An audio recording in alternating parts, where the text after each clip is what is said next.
Interesting thing about Coach Ernst, back in his hockey playing days at Brown University, he made a lasting relationship with the current URI men's hockey coach. I had the pleasure of sitting down with Coach Joe Augustine to talk about his legacy here at URI. Had some offers out of state, Division I assistant coach offers. My wife was a true Rhode Islander. They don't really go very far, so figured out really quick that that wasn't going to work by relocating, and so kind of ended up here.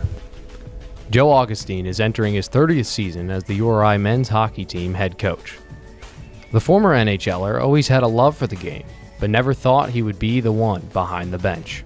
My last year when I went to camp and I went without a contract, started having injury problems towards the end, and so my agent was a Rhode Island guy and wanted to know if I wanted to coach high school, and actually was an assistant in high school for a couple of years, which was probably the best thing I ever did. I kind of, got my feet wet there and started to, gain some passion for coaching, because when you're playing, it's not even a thought. Senior captain Phil Akermark has enjoyed playing for Augustine for 4 seasons now, and thinks his time around the game has had a huge influence on the team and himself.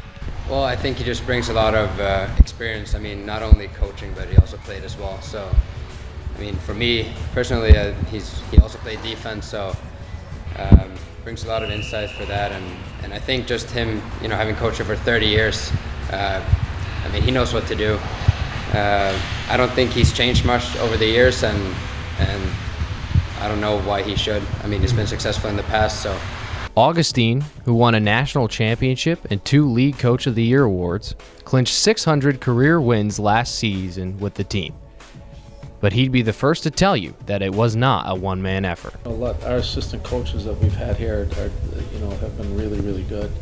But the players, they play the games. And you can do as much as you can, X's and O's and systems and so forth, but they're the ones who have to perform on the ice. So it's really the total number of wins is really an organizational, it's a program. I think he likes players that are more hardworking and are willing to sacrifice things for the teammates rather than toe dragging 10 players and score top shelf. I think he appreciates more the hardworking, hard-hitting, very structured play. Augustine continues into his 30th season with the same love for the game and the same ultimate goal. I mean, all around, he lives for hockey. So I know when he leaves the rink here, he goes home, he just watches hockey. There's so much potential here. That's another reason I stayed, that everybody in the hockey world understands what we can have here. Coach Augustine shows no signs of leaving his adopted home here in Rhode Island.